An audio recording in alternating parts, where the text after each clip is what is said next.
organisé. Voilà. Oh là. Récupéré avec encore une bonne passe. El Arabi rate son contrôle. Avec la tête. Avec ce son. Oui. Ça c'est pas mal. Ah, ben voilà. L'ouverture du score pour le Maroc. Les Lions de l'Atlas ont fait la moitié du chemin. Le but signé Abdelaziz Barada sur un centre d'El Arabi.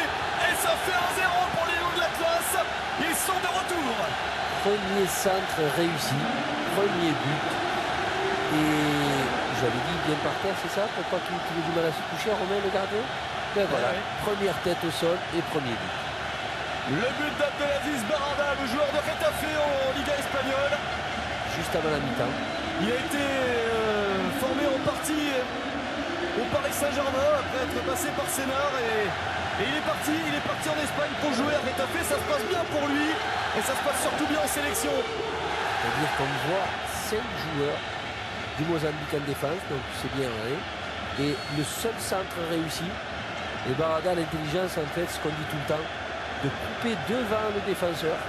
Et quand tu coupes devant le défenseur, tu es en mouvement. Et en mouvement, c'est beaucoup plus dangereux qu'attendre derrière le défenseur. Et c'est ce qui a permis à Barada. Il est aussi jeune, très bon, qui je pense avait des bonnes petites touches. Voilà, magnifique, exceptionnel, tête décroisée, bien au sol. Qui a... Soit par cette défense mais récupéré rapidement. Belanda. Oh oui. Voilà, il essaye d'accélérer. Oh, il y a une obstruction peut-être. Et voilà. Oh, le penalty. Et l'arbitre touche. Penalty pour le Maroc. Il a regardé son arbitre de touche parce qu'au début, il ne semblait pas prendre le chemin du penalty. Et le carton rouge, oh là, ça tourne avec catastrophe pour le Mozambique. Deuxième carton jaune pour le joueur du Mozambique qui a fait la faute. Et donc, l'exclusion, le carton rouge et un penalty à venir pour le Maroc. Il a mis le temps à l'arbitre camerounais Alioune Niang pour le siffler. Il a regardé son arbitre de touche et il s'est décidé. Voilà, il a vu la décision, l'arbitre de touche lui a montré avec son drapeau l'obstruction et c'est en gagnant du temps sur la touche que le capitaine prend le premier carton jaune et avec ce deuxième, voilà, il oublie le ballon, voilà ce qu'il fait. Il met le bras. Sur la gorge parce que je pense que Barada avait trop poussé son ballon et que ça aurait été difficile de l'avoir. Le contrôle orienté était trop long, mais il lui met la main à la gorge. Pour le capitaine qui a de l'expérience, on en parlait, Miro, de laisser complètement le joueur terminer son action, ça aurait été 10 fois mieux. Il n'y aurait pas eu carton jaune, il n'y aurait pas eu pas de penalty, du coup pas de rouge. Là automatiquement penalty pour le Maroc, plus 11 contre 10, ça va être très très dur. C'est le tournant du match. Daniel Almiro Lobo dit Miro va devoir sauver sa nation. Les Black Mambas sont en grand danger face à Karja. Et le penalty réussi. Le contre-pied parfait. Oui, c'est Karja qui ramène les deux équipes à égalité sur les deux matchs. 2-0 à l'aller pour le Mozambique. 2-0 au retour pour le Maroc et il reste une demi-heure. Il faut faire très très attention. J'ai vu déjà l'entraîneur du Maroc embrasser un petit peu son adjoint comme si c'était pratiquement terminé. Il ne faut pas oublier que juste un but.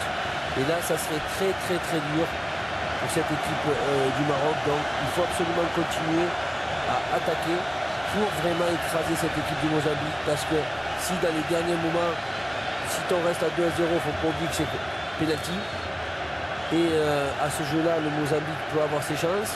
Alors que là, 11 contre 10, au Maroc à domicile, il faut absolument essayer de mettre ce troisième but pour obliger cette équipe de Mozambique à sortir. Et à 11 contre 10, c'est là qu'ils peuvent en profiter.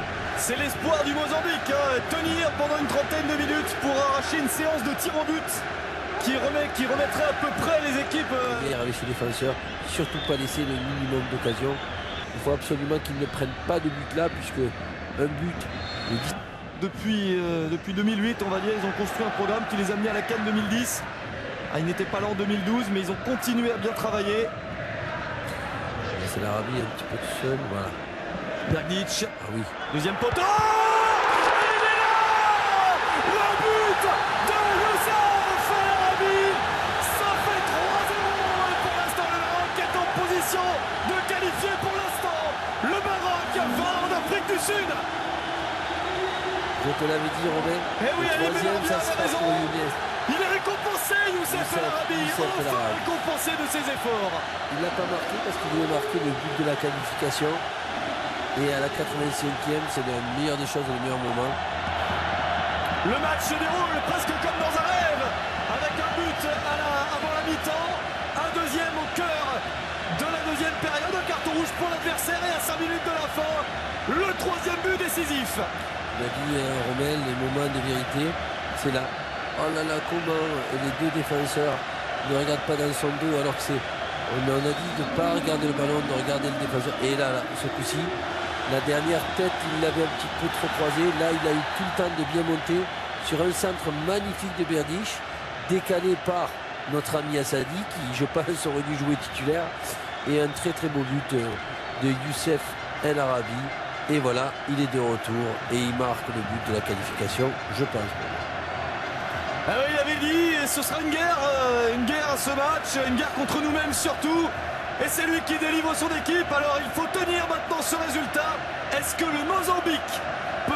Pour ceux qui ont moins l'habitude de regarder des matchs sur ce continent, c'est très compliqué. Les joueurs eux-mêmes le disent. Alors qu'il y a des joueurs, vous suivez la Ligue 1 sur nos antennes fréquemment, qui disent revenir de matchs de qualification en zone Afrique et qui n'en peuvent plus parce que avant un déplacement au Mozambique ou certains pays il y a une quinzaine d'années c'était plus abordable. Maintenant vous avez allé sur 53, bientôt 54 pays africains qui participent. Je dis bientôt 54 puisque le Sud-Soudan va être admis à la Confédération africaine. Ça fera 54 pays.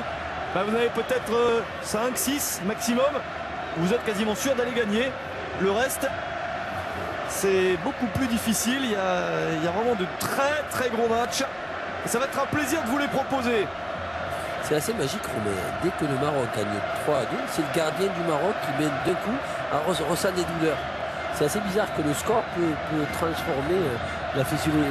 Les blessures se transfèrent. Oui, complètement. C'est assez magique. Hein. Avant, c'était toujours les joueurs de Mozambique. Et du coup, on voit aucun joueur du Mozambique. C'est là qu'il ne faut pas perdre le ballon.